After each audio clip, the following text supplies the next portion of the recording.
Bien, de lo que hemos visto hasta ahorita ha sido eh, la estimación específica de los valores o formas de hacer las estimaciones específicas de los parámetros calculados por mínimos cuadrados ordinarios.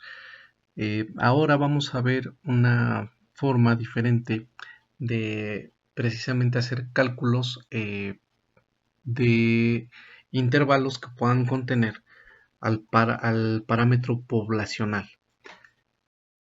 Antes de empezar con ese cálculo de intervalos, vamos a ver a repasar algunas de las propiedades con las que cuentan los estimadores bajo el supuesto de que tienen una distribución normal, es decir, bajo el supuesto de que la normalidad se cumple. El primero de ellos es que los estimadores son sesgados. Como ya vimos, el valor esperado de cada uno de los estimadores es igual a su valor poblacional. Por otro lado, también ya se comprobó que la varianza de estos estimadores eh, es la mínima con respecto a cualquier otro estimador. Tienen una consistencia, lo que implica que a medida de que incrementa el número de observaciones en la muestra, los valores calculados convergen precisamente a sus valores poblacionales. Eh, Como ya lo dije, entonces se supone o se cumple, vamos a dar que esto se cumple, que beta 0 tiene una distribución normal con media, con media beta 0 poblacional y con varianza sigma beta. Por lo tanto, podemos definir una variable z, la cual está normalizada de forma tal que su media es el 0 y con una varianza igual a 1. Es decir, esta variable z está estandarizada. El proceso es que al beta 0 le vamos a restar su media y lo vamos a dividir por su desviación estándar.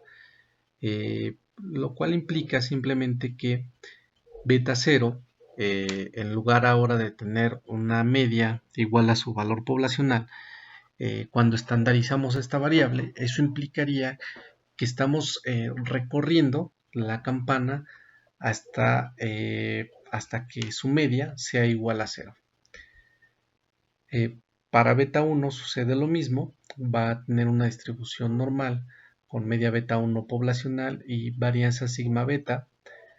Y ahora lo que vamos a suponer también es que, o más bien una de las propiedades es que cuando dividimos esta varianza calculada entre la varianza poblacional y la multiplicamos por n-2, esta variable va a tener una distribución G cuadrada con n-2 grados de libertad. No olvidemos que n es el número de observaciones en la muestra. Por otro lado, cada una de estas betas que calculamos por mínimos cuadrados ordinarios van a estar distribuidas independientemente de la varianza de la variable aleatoria. Y por último, la y también va a tener una distribución normal, es decir, el valor esperado de esta y poblacional va a ser igual al beta 0 más beta 1 poblacionales que multiplica la xy. Y la varianza va a ser igual a la varianza de la variable aleatoria.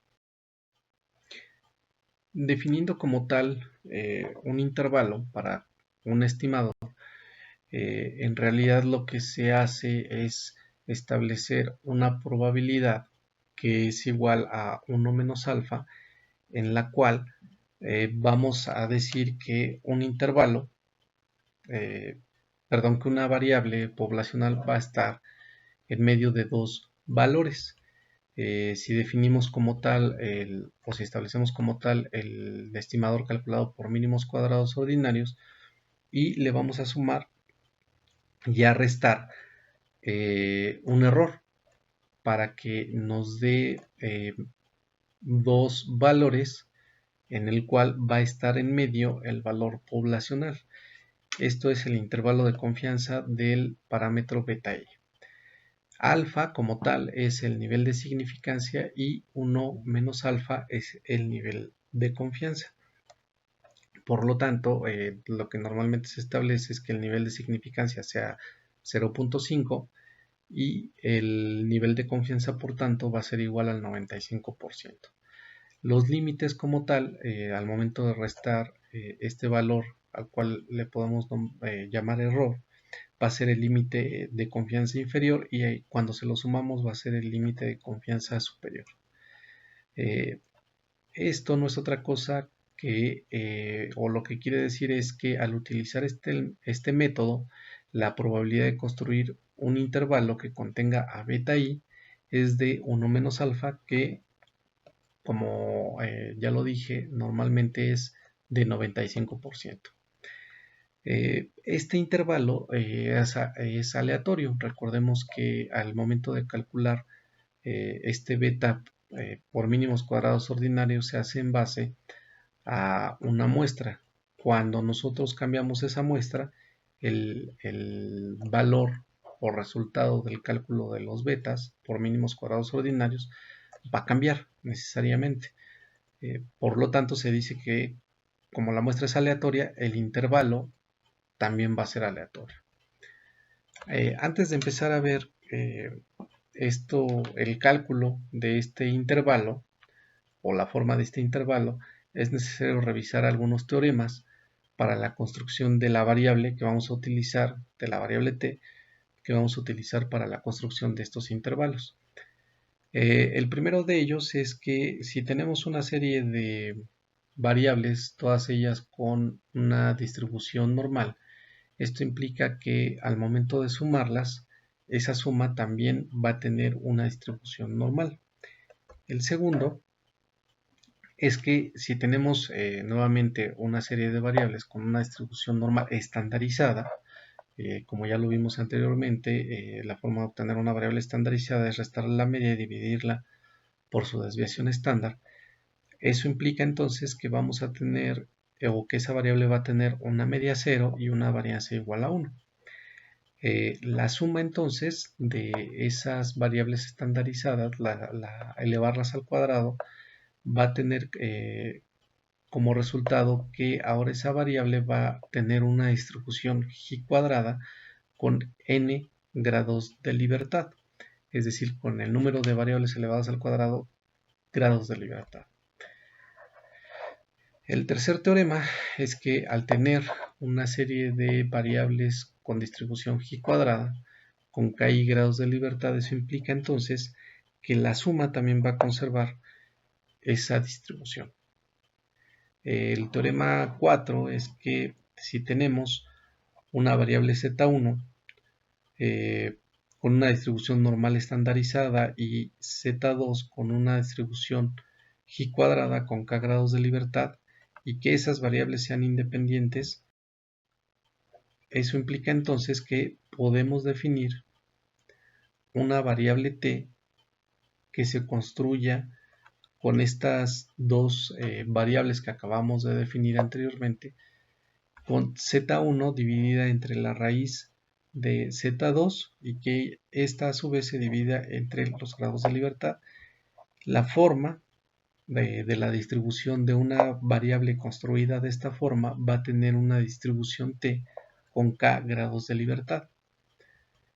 Y por último, este teorema ahorita, o esta variable no lo vamos a ocupar ahorita, pero nos va a servir más adelante, es que si nosotros tenemos dos variables z1, z2 con distribución g cuadrada y que se distribuyan independientemente entre ellas, podemos construir una variable f que tenga precisamente una distribución f de Fisher.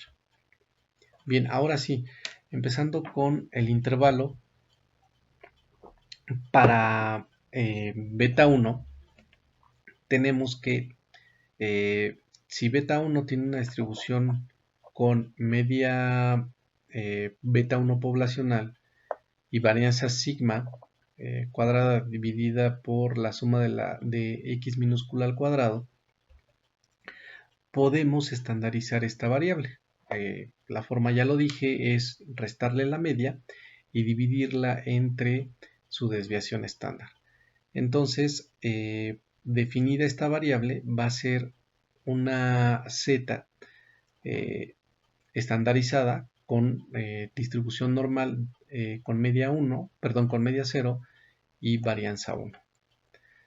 Por otro lado, podemos tener la definición de Z2, que como lo vimos en los teoremas, perdón, en las propiedades de los estimadores, tomando en cuenta que se dividen, que se distribuyen de forma normal, tenemos que Z2 entonces es sigma cuadrada estimada dividida entre la varianza de la variable aleatoria U poblacional multiplicada por n-2 va a tener una distribución G cuadrada con n-2 grados de libertad. Entonces podemos construir una variable t con las dos variables que acabamos de definir, Z1 y Z2.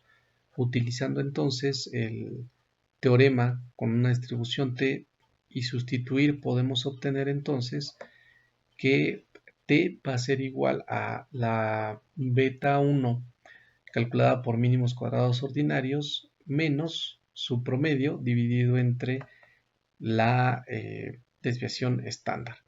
Y esta variable como tal va a tener una distribución t. Tienen como ejercicio entonces hacer estas sustituciones y llegar a este resultado. Utilizando esta variable t, el intervalo se construye de la siguiente forma. Vamos a tener t en medio como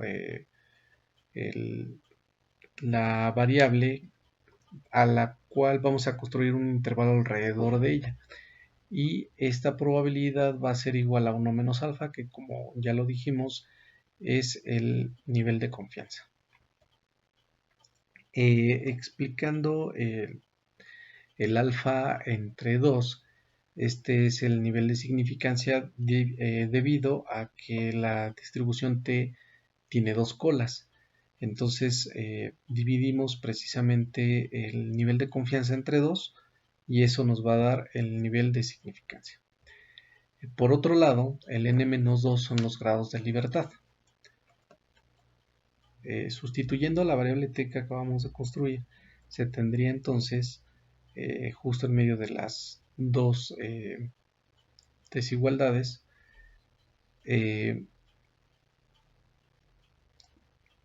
que es precisamente el beta 1 menos el beta poblacional dividido entre la desviación estándar, pero lo que tenemos que tener en medio o dejar libre es precisamente al beta 1 poblacional, precisamente porque vamos a construir un intervalo alrededor de este beta 1 poblacional. Por lo tanto, multiplicamos esa sigma y cambiamos ahora de signo al término en medio de las dos desigualdades. Por lo tanto, lo que nos dice esta regla de las desigualdades es que al multiplicar por menos 1, la desigualdad cambia de sentido. En este caso, las dos desigualdades cambian de sentido. Y ahora sí ya tenemos la posibilidad de dejar solo a beta 1 poblacional. Y lo que vamos a hacer por simplicidad es ahora reacomodar para tener el límite inferior del lado izquierdo y el límite superior del lado derecho de las desigualdades. Esto implica o se traduce en que de cada 100 intervalos que se construyan, 100 menos alfa de esos intervalos van a tener o a contener el parámetro poblacional. Es decir, hay una probabilidad de construir un intervalo que es generalmente el 95%, que contenga a ese valor poblacional.